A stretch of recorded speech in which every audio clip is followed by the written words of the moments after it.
Hi, everyone. Welcome to another episode of Conversations About COVID. I have a very, very special program for you this evening with an amazing guest who's going to be joining us very shortly. And you are going to love to hear from her, love hearing all the amazing things that she's been working on, and really hear about what's happening in the field and on the ground. So let me see if we can get our guest on.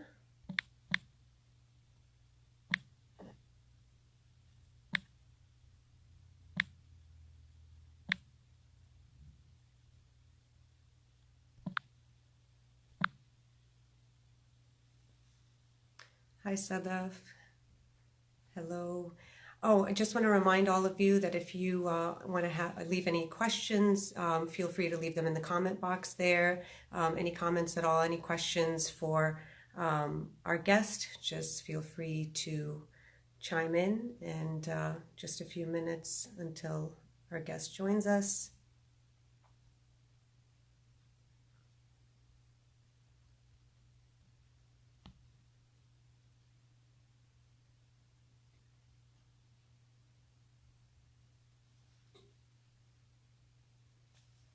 Thanks, Sadaf. We are really excited that you're able to join us, and I think you're going to be really moved by what Jacquelyn has to share, and really going to learn a lot and see all the tremendous work that she's been doing.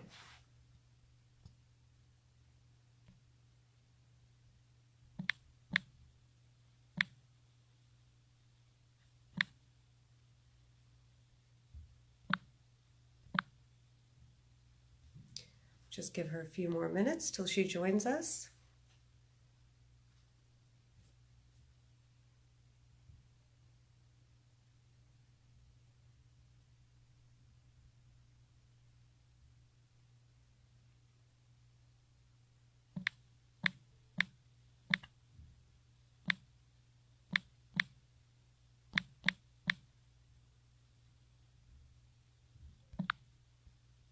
So while we wait for our guests to join us, I just wanted to formally introduce myself for those of you who don't know me. My name is Dr. Uzma Sayed.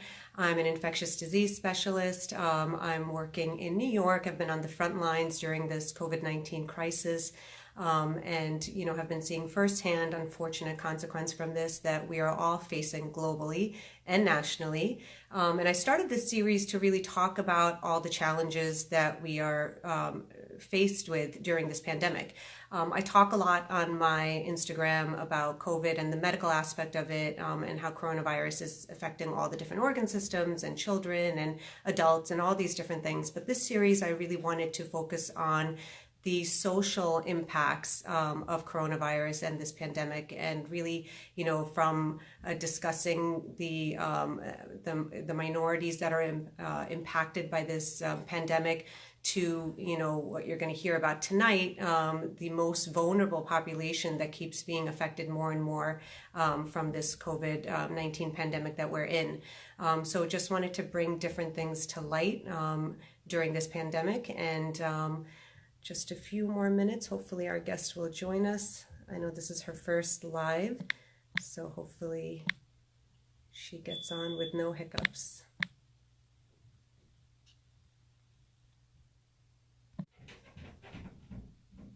There we go.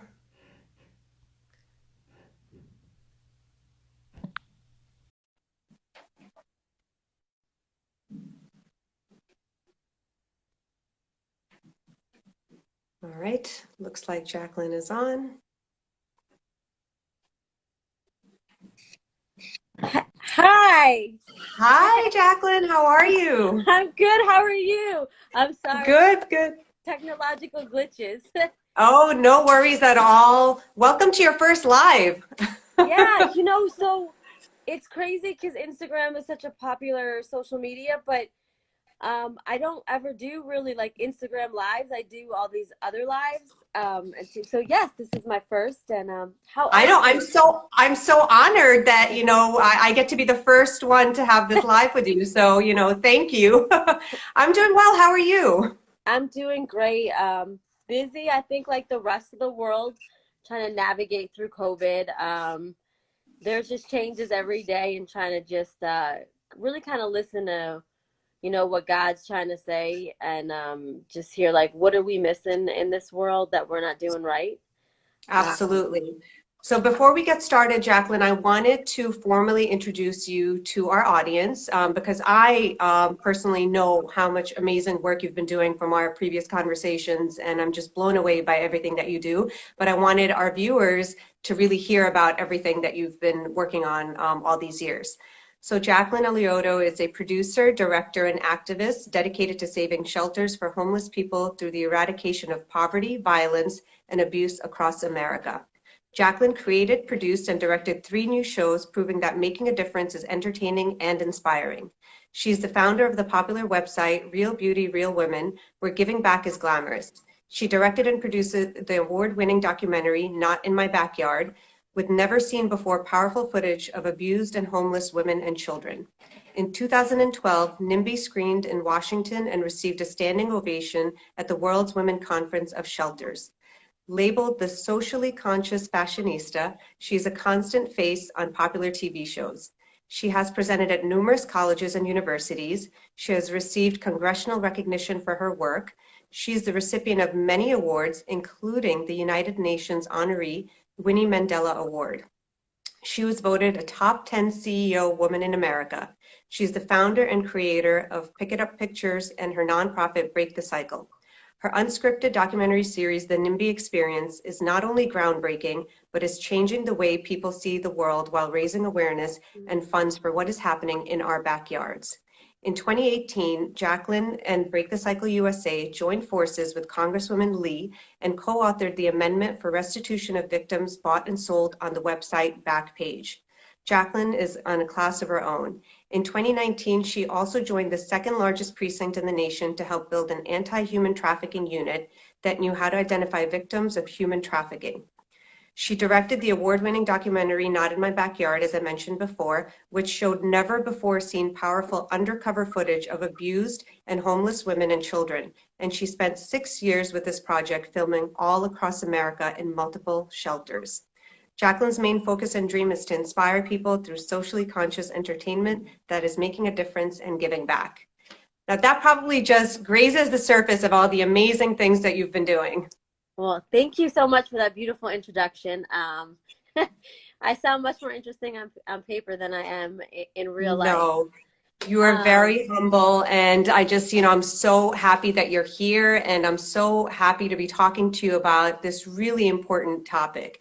I mean, you have a very diverse background, and, before we get started, I just wanted to dive a little bit deeper into your journey.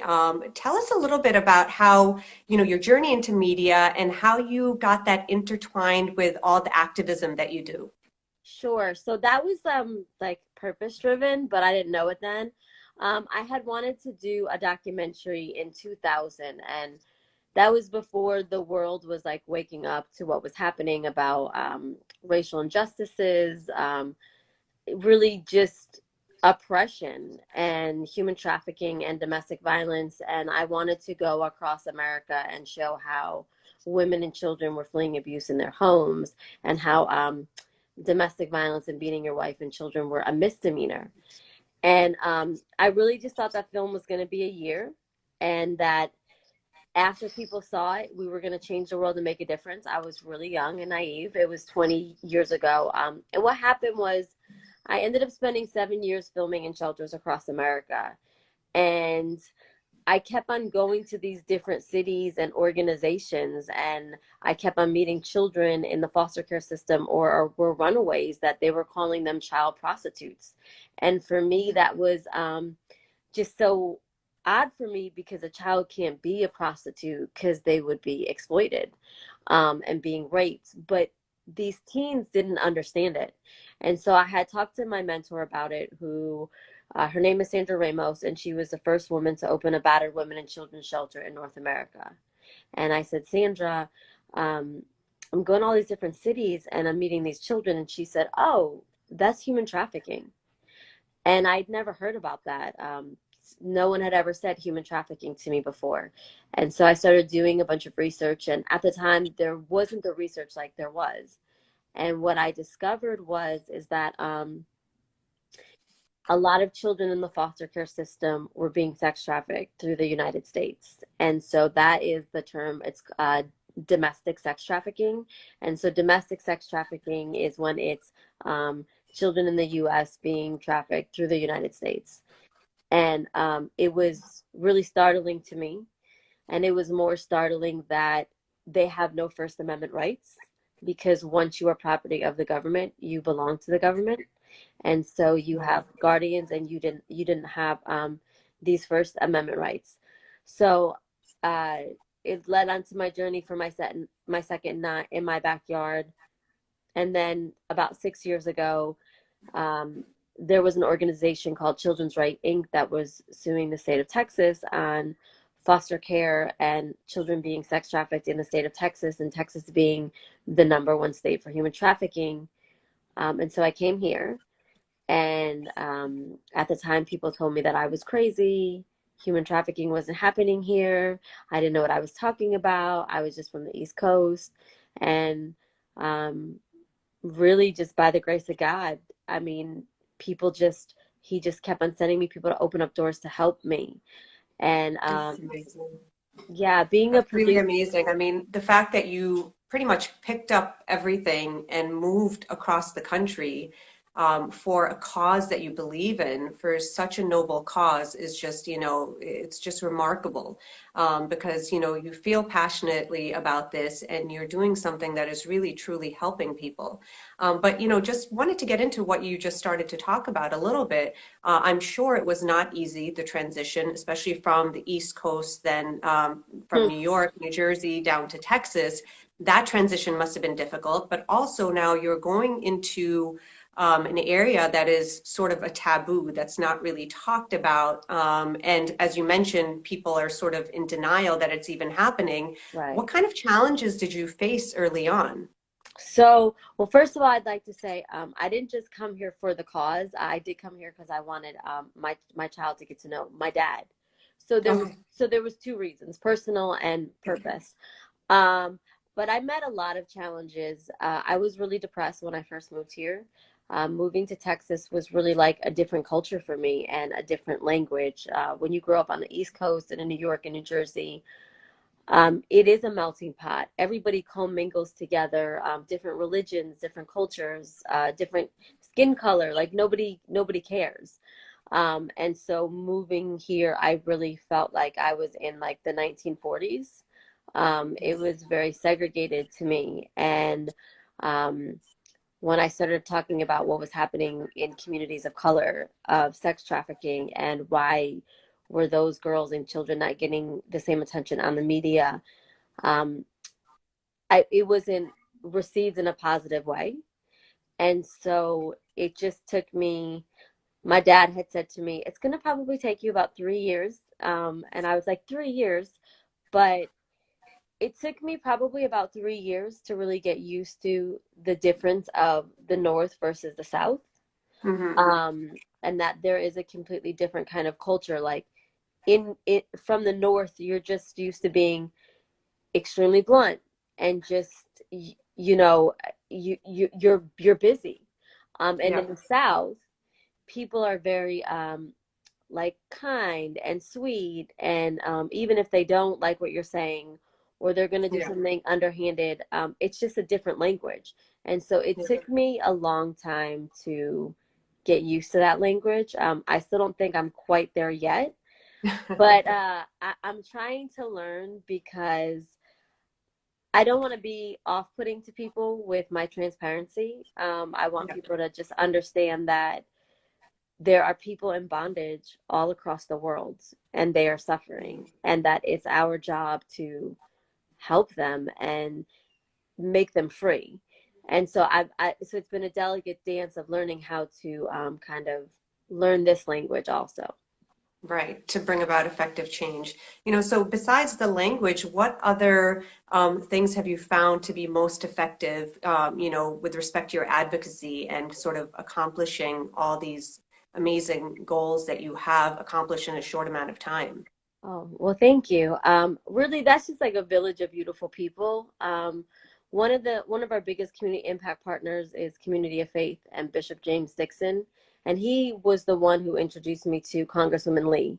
And so when the FOSTA-SESTA bill had come out at the time, there was a Republican, Ann Wagner, she was carrying the bill. And for a moment, it looked like that bill was going to be stopped because Google and Microsoft and these tech companies were really blocking that bill from stopping. Because what most people don't realize is Backpage, child pornography, Pornhub, all those ads, all those advertisements, the visa charges, that's billions of dollars that these companies are making a year.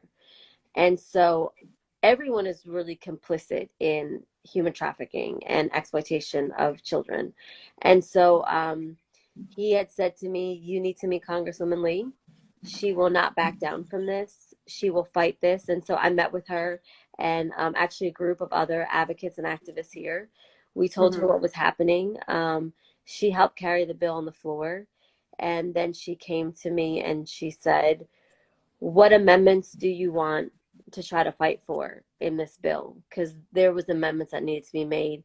And so we had sent back 18, and she called me, and she has a good sense of humor. She started laughing. She said, "You sent me 18 amendments in 2 days. We can try to get in a couple." And so one of one of the most important things for us was restitution for victims. When people are really recovering from intense oppression and brutality, they need services, and those services cost money. And so a big thing is that we wanted restitution for victims so that they could get as much trauma therapy, insurance, things that they really needed and their family needed. Yeah, that's Backstage. amazing. So, I mean, I wanted to talk to you a little bit about that because that's such a big part, I think, that people don't really think about. First, if you can just walk us through a little bit of what kind of scenarios you were seeing, from, the abuse that you're seeing in children and women, and the process of how, once they're rescued, how is their transition back? It can't be anything that's easy, No, and it can't, depending on especially how long they've been in that environment. For some, I'm assuming it's a long time. sure. And you mentioned that they definitely need the support and they need the services, but just walk us through, what that's like for them. How was the environment before and how is the transition after? Sure. So there's like over 30 ways to human traffic someone. And that's what I think is so hard for people to understand. There's not just one way. So I'm going to give you a few different scenarios of how human trafficking can look like. For a child, I'm a 15-year-old girl. I think I have a boyfriend. I think he loves me. I want to I don't want him to leave me. We have sex. I don't know that he videotapes it. And then he tells me that if I don't continue having sex with him and his friends and other people, he's going to go to my parents and he's going to let everybody know that video is going to be on social media. That's one form of exploitation and trafficking. Another form is one of the girls, she met one of her best friends at church, another 13-year-old girl, and they became very good friends. And then that girl took her to a party and they put drugs in her drink. And then she didn't come home for 4 weeks until her parents found her. Wow. Another way is I'm a boy, I'm on Fortnite, I'm playing Roblox, and another little boy befriends me and I have anxiety, or I'm on the spectrum and this person understands me and we're communicating great. And he tells me to go meet him down the street at the park. Where do I live? That's another form, but so let me just walk through how grooming really looks like, because it is a slow seduction, and when I say slow seduction, I mean people get to know you. They really want to Mhm. get to know you, and for children, your brain chemistry is still growing. And so kids talk now by technology. It's their language. It's how they communicate. It's like, Yeah. oh, my mom and dad are getting a divorce. My mom has to work a second job. Oh, and then this other person. And so before you know it, your children are sharing all of this information with a stranger that they think is another child, or it is another child. But they don't know that they're being groomed for human trafficking. And Yeah. then what happens is that person has been trained to turn you inside out and manipulate you and start forming you into who they want you to be, and introducing Wow. you into drugs, and different things, until parents, what they normally think with human trafficking is that their kids are going through a rough time, or their kids are just being teenagers, because the goal of a trafficker and the whole grooming process is to isolate and really keep you away from everyone, and then not just isolate, but to start forming you into the person that they want you to be, and for you Wow. to think that this is the only person that knows you better than you know yourself, and knows you better than anyone else has ever known you, and is Yeah. the only person that can really understand you. And so that's how grooming looks. Um, and then it's a slow introduction a lot of times into the life of trafficking. Hmm. Um, but once they're in it, what happens, whether it's 3 weeks, so there's different ways. There's the term, broken in. There's different ways that you could be broken in. One Hmm. way with some of the gangs that we work with when we recover our girls is, you know, 8 guys will rape you for a day or a weekend in a place, and they'll get you drunk, and they'll videotape it, and they'll do horrible things to you, and then you'll watch it. And a lot of times they'll make it seem like it's your fault, and hadn't you not lied to your parents, or had you not gone to this party. And I like to give this example because I think it's really hard for people to understand what broken means.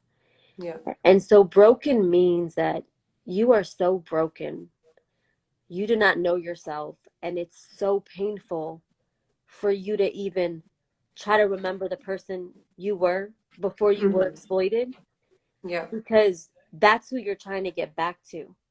You want that normalcy, you want that life, or that person. Broken is also where you don't feel comfortable, you don't feel like you belong, you don't feel worthy, you don't feel loved, but somehow the person who's exploiting you and is abusing you, that is the only place that you do feel accepted. And so when we're recovering girls off the street, boys too, but mostly for us girls, Hmm. even though there are many boys that are victims, they don't even self-identify as human trafficking victims. They Wow. identify as that this is their boyfriend, or they're willing participants, or they wanted to do it, or they're selling themselves on all fans and all these videos, and they're getting paid money. Half the time they don't even know how exploited and abused they have been. Um, Wow. and the issue here is that there is no trauma training yet. So I've taken a bunch of trauma informed classes, workshops, certificate, but when you need to find a bed to put a trafficking victim in, for them to recover, whether they're Hmm. recovering from addictions, but also from trauma. Yeah. Um, the places yet do not understand exactly what that trauma looks like, and how intense that is.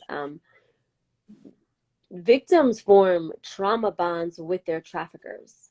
And so I call it, people say post-traumatic stress. I say that human trafficking victims have present traumatic stress Wow. attachment disorder. And it's not a real medical term. It's just a thesis that I wrote, because Mhm. they are so bonded to their abuser, and to get them out of the life and out of oppression is very hard. And a lot of times, well, most of the time, they run back, and they run Wow. back to their abuser. And what I can say is I would like people to equate this to when you're a soldier and you sign up to enlist in the war, and you're over in Afghanistan, or these war torn countries, and you're seeing, and you've done horrible things, and you are not prepared for that trauma. And all you want to do is come home to your family. But then once you get home to your family, sitting at a dinner table can be painful because that simple talk, that way of life, you can't relate to, and so you don't feel normal. You feel like there's something wrong with you and you're not fixable. And so you sign up and you go on another tour and you go back.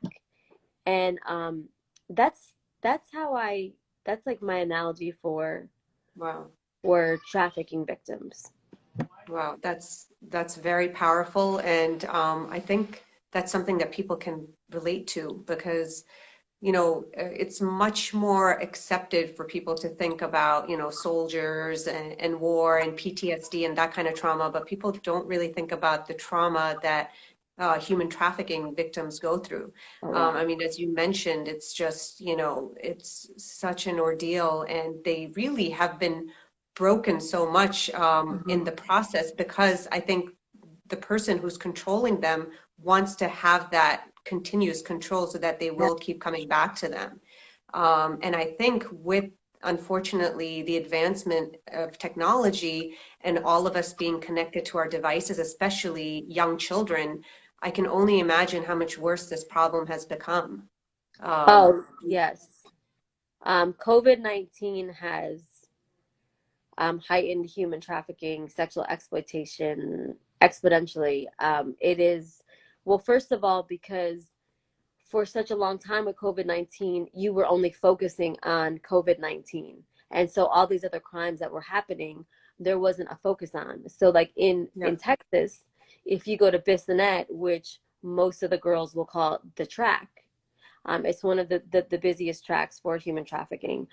Um, wow, they were walking in the day, 10 o'clock in the morning, 11 o'clock, noon, 14, 15-year-old girls, two 50-year-old women. And their traffickers were waiting. Um, but the issue was is that you also weren't doing stings because again, COVID-19, they were emptying out jails. They weren't putting in jails. I'd also like to say that in this country, criminals have more rights than the actual victims. And so that's something that we really have to work on. wow, So no one was thinking of the rights of children who were being exploited and victimized. They were thinking of criminals getting COVID in prison. And so right, what was happening is your traffickers really bonded out. They were bonding out of jail. And you're talking about traffickers who wow, had lists of trafficking children. Then also, your schools weren't open. So a lot of times, teachers are the ones that report abuse. When kids are hungry, they take care of them after school activities. So poverty really plays a big part in human trafficking. No community is safe. Any child that has a device on social media, any predator can get to you. There's 7 billion people in the world. 10% of them are at least predators. Trafficking is over $150 billion industry, and child pornography is just in the United States a $21 billion industry. So that tells you the magnitude of the demand for exploitation against children. Um, and so what happens is when children can't go to school or they're isolated in, they go to their phones. Or their computers or their laptops. And what people don't understand is that's where predators are waiting. They are predators. There was a Disney game that came out, and it was these two penguin. It's a penguin game. It's something so simple. It's a penguin game that young kids play. Well, another group copied the game, and basically, and this is what child grooming and exploitation looks like. And this is what we see in the media, and we're just not getting it. Is the yeah, penguin then tells the other penguin, start dancing with me. Now, these are kids that play 8, 9, 10. And then they start playing doctor, and the penguins start touching each other. And then we are teaching our children that this is okay. We are teaching our society and our world all these things are okay. We're normalizing children dressing um, in a manner that they shouldn't dress. We're normalizing that um, we value women and children for the way they look. A big thing of when we, a lot of times when we recover and extract victims, when we first talk to the girls about the parties when they were raped and they were lured, they were afraid to say no. They didn't want to not be liked. They were told as women and girls to, you know, not be too loud, not be too bold. If a man hugs you too tightly, don't be a drama queen. It doesn't mean that he's doing anything. And so a big thing that we need to change is when anyone invades your space in your boundaries, and you feel uncomfortable, you have the right and you need to say, please don't do that. That makes me feel uncomfortable. And as parents, we need, and as adults, we need to teach our children that. I think COVID-19, it really showed that our children don't know boundaries. Yeah. They talk to strangers and they tell strangers everything and anything. Um, and so there's a trust there, and there's not that esteem and worth to say no, like stop, I don't feel comfortable. And so what COVID-19 did is child pornography, child exploitation, and so let me tell you what sexting and sexploitation looks like. We're talking, I like you, you like me. We've been talking for a while. Our relationship advances. Oh, send me a picture of you. Send me a picture with you with your shirt off, with just your bra. Okay, I'll send you a picture of you with no pants on. And then before you know it, these kids have done so many things that they feel uncomfortable, but they're afraid to tell their parents. Yeah. And you don't understand that on the other side of that is a child trafficking ring and a predator, and there's images of your children. And so really what we need to, the conversation is we need to have is our iPads and our phones are babysitting our children. Yeah. And anyone can get access to your children that way, whether it's Roblox, whether it's Fortnite, whether it's Pinterest, Instagram, Snapchat. There is access to your children. I think, you just gave a really good example of how easy this is. Certainly, what we discussed before and you highlighted so well just now is how, the inequities keep persisting with this COVID-19 pandemic, right? The Mhm. people who are most vulnerable keep getting preyed on and keep getting affected by this pandemic. And it's really unfortunate, whether it be, those children who are in shelters, in foster care, children who their only safe haven was schools, and all of a sudden the schools are shut down. As you mentioned, the teachers were the only ones that were looking out for them, and they had after school programs, and now, they're really in environments that are very dangerous for them. And then the transitioning to completely, online, at least in school, they had, some time that was protected where they weren't, in the online space continuously, whether it be on a Right. phone or on a device or gaming. And now, these predators, as you said, have even more access to them. And so that really shows us, and as you mentioned, that this has gone rampant during the pandemic. It really shows us, there's such a huge problem that we need to get to the root cause. And I think, we talk about this frequently. I talk about this frequently with, my nonprofit, which is, for youth development, career development, and also just in general with the community about how we have to be in tune with our children and, what's happening with their online presence. And I think this is something that, the pandemic has really highlighted. And as you mentioned, that we need to really start having those conversations. I think especially for young girls, what you mentioned before is so important, to start building that self-esteem from a very young age. And, it used to be the case that before we had all these devices, before we had all this technology, where our parents would tell us, don't talk to strangers, right?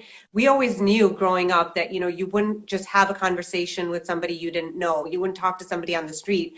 But here we are now where, we're in this online space where it's completely accepted and it's sort of the norm, where you can play a game with a stranger, where you can chat with a stranger. And, it's really, difficult for adults alone, but for children, it's a whole other level Right. of, danger zone that I think parents really need to be in tune to.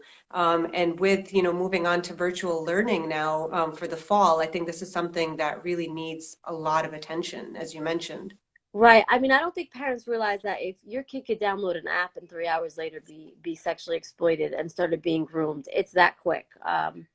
And I think that that's just hard. I don't think most parents know that there's 25 million Facebook pedophile groups. Wow. 25 million. There Oh are my. there are apps that are designed for if you live in Houston, Texas, and you want a blonde hair, blue eyed little girl or an Asian little boy, whatever it is, whatever your preference is of that gender, that age, that culture, these apps find them, and these apps find them on Instagram, and really they're hunting your kids, and this is the language that we've taught our kids to communicate on. And so this is all that our kids know, and we're not educated on it. But the word predator alone is prey, and so your children are prey. And it always amazes me, and I see it with my family too. If I didn't do what I did, I would be the same way. But even when my daughter watches like these children videos, uh, the commercials that come up is crazy. One was an animation; it cut off the little boy's head, and you could cut to the link, and if you click on that link will take you to child pornography, Oh my or gosh. or images, and so that this brings up the other question is we need internet laws, and we need strict internet laws, because here is the issue. If YouTube or Facebook or Instagram, they have algorithms, they could block what they wanted to block. They choose not to because they make billions of dollars off of sexual exploitation and human trafficking.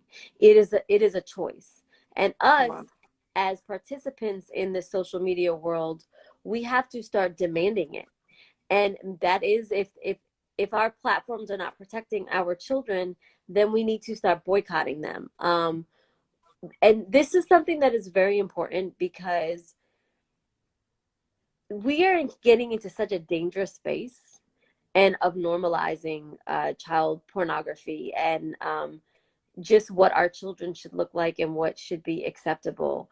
We are getting into a very dangerous space of just thinking it's fine for our children to play games with hundreds of people across the world that we don't know and given all of our information. Even something so simple on Facebook, you take a picture of your child in her dance recital or in your son's baseball game.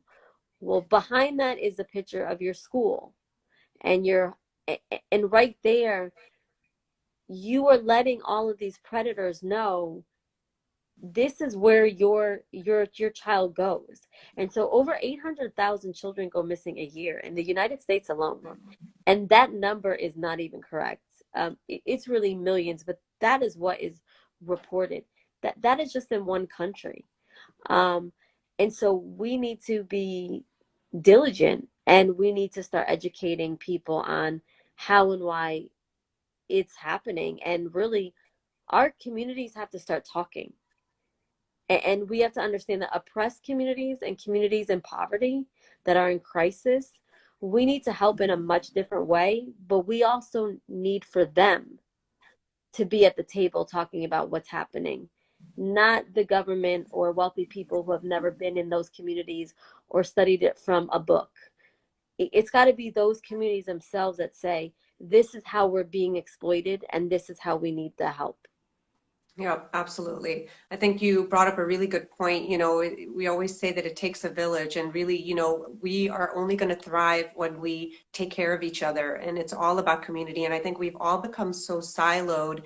And this is kind of something that I wanted you to touch on a little bit too, is that I think a lot of people have a hard time relating to this, because they always feel that, oh, well, it's not going to happen to me, or it's not going to happen to my child, or it seems like something that's just so unimaginable, when in fact, the numbers that you quote, and this is just astounding. And, you know, Sure. the reality is that there are many, many people. It's not just people that are in shelters and foster care, and it's not just, you know, Right.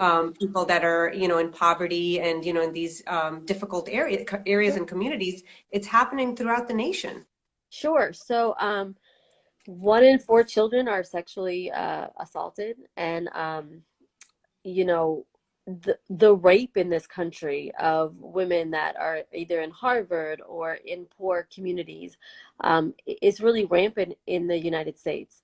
And so that in itself should tell people the direction that we're going in. And it's really, really scary. I think it was Princeton that, God, and I'm misquoting it. It was an Ivy League school that it was basically like no means yes and yes means rape. And they were chanting this, and this is like an Ivy League school.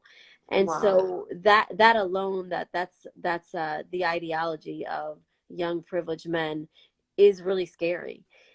And so the narrative has to be that as women, but not only as women, as men, we stand up and we say we're not okay with this. But with that, that means if you go on social media and you have moms twerking or, you know, all the shows that we're watching are all about violence and objectifying women, we're addicted to this behavior. We're addicted to this behavior, and that's why it's it's on the media. That's why it's on social media. That's why it's on your traditional commercial media, because that's how they make their money. They make their money through ratings.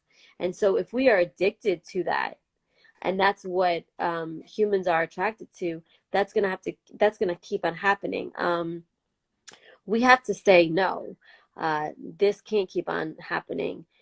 But I wouldn't, in any community, whether you are economically advantaged or economically disadvantaged, um, the way girls are objectified is very dangerous and alarming, and the way that they see their value with using their body is something that we need to pour a lot more into females. Yeah, I couldn't agree with that more. I think it's really important that we start building that self-esteem from a very young age. I mean, even with the astounding number of suicides that we have, you know, Yeah. heightened even more during this pandemic, I think, you know, this is really an issue that we need to get at the root cause. So I wanted to switch over before, you know, we end a little bit into an uplifting topic. I know you also started an organization called Real Beauty, Real Women. And, you know, as a person who loves fashion and glamour and activism, I can't think of what a better combination. So why don't you tell us a little bit about this project of yours? Sure. So Real Beauty for a Woman was started in 2010. It happened after we did Not in My Backyard. And we really wanted to make activism sexy and giving back glamorous. And at the time, people were like, you can't mix fashion with human trafficking. And now everybody is mixing beauty and fashion with causes. And what happened was is Tim Gunn and Project Runway really helped us with an event that helped us take off with Real Beauty, Real Women, and this whole mindset and culture that giving back in a certain lifestyle of serving is really cool, that being conscious is very cool. And so socially conscious fashionistas are women that love to look good and feel good, but believe that the most fashionable thing in the world is standing up for what is right. And I love all of our women across the world who are socially conscious fashionistas. They are so inspiring. Of course, they're women, so we do love to look good and feel good, but their goal is humanity. And so we have a lipstick line. It's called Pucker Up for Change. And we highlighted women across America who are making a difference. We had over 50,000 nominations. And then we Wow. actually had, yeah, we had a lot. And then we have a cuff, and I should have worn it. And it's it unlocks, because we wanted Hmm. voices, we wanted survivors' voices Hmm. to be unlocked. And I love the cuff, and our campaign is called Beauty Over Bondage. And that has really been great. And with Real Beauty, Real Women, we also teach social entrepreneurship. So for women and young girls who want to make money but also make a difference, we have workshops where you learn about sewing and marketing and graphics and just how do you sustain yourself, and give back to your community. So we do. I'm so blessed. I love Real Beauty, Real Woman because it ended up being in the top 10,000 most viewed websites in the United Wow, States. And amazing. then, yeah, it's crazy. And then the top 100,000 globally. And what that has done for us is, the Lifetime Network and other networks have always said, let's partner with you with campaigns, and just do amazing things to make a difference. And so I'm literally surrounded by uh, women and men who are all about innovation and impact. And we just try to really always come up with ideas to, obviously, preventative is so important, but then for the people who are stuck in trafficking, how to get them out, what does that aftercare look like? It's all so expensive. Yeah. And so all these different products, I call them products for purpose, that help give back into the organization and the movement. Wow, that is just so amazing. Another just fantastic and noble cause. And just the fact that, you put so much thought into this and really, you're really a voice for these victims that are out there and you're essentially, their lifeline. So I can't thank you enough for all the amazing work that you're doing, and, the dedication and just, the teams that you've built and the advocacy that you're doing. And why don't we leave people with some information on how, they can help, what they can do to help, how they can donate, what are things that, ideas that you'd like to leave people with, and, some positive ways that people can really bring about change. Sure. So if people want to get involved in our movement, they can go to Facebook or Instagram or Twitter and do Real Beauty, Real Women. If you want to go to our website, for Real Beauty Real Women, that's rbrw.org. If you want to go to the nonprofit, it's breakthecycle.rbrw.org. And basically on there, it'll show you how you can get involved. There's so many ways that people can get involved in different cities and their states. You can literally go online and look at um, anti-human trafficking nonprofits and find out how they can donate for us. If you want to donate funds, that's great. If you want to donate your time and your skills, if you're a social entrepreneur, if you are a furniture store and you want to donate beds to shelters, I mean, there's just so many different ways to make a difference and give back. So you can just go on our website and fill out a form. And that's really the easiest way. That's perfect. Thank you so much, Jacquelyn, for your time. Thank you for all the amazing work that you're doing. And just keep going and keep, reaching for the stars. You're really saving so many lives. And, I can't thank you enough for everything that you're doing. Oh, thank you so much. Can I ask you a question? Of course. Yeah. How can we help you? Oh, thank you.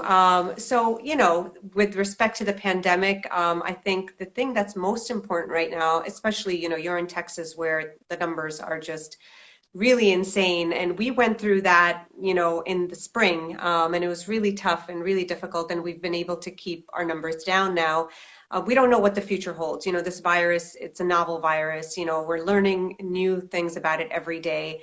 The things that we know do work are really just, the public health measures that are tried and true and that we know are working to prevent the transmission of the virus. So I Sure. think the main thing is to get the right information out there. There's a lot of myths out there. There's a lot of misinformation about coronavirus and COVID-19. And I think, as I mentioned before, it's the most vulnerable that keep getting affected by this as well. But even I've seen, firsthand young, healthy people die from this virus. And it's something that, each life is so precious.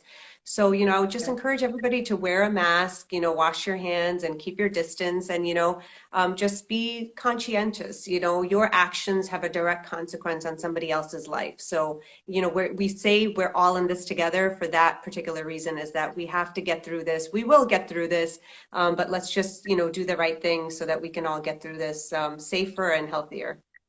Well, thank you so much. Thank you for sharing. And thank you for having me on.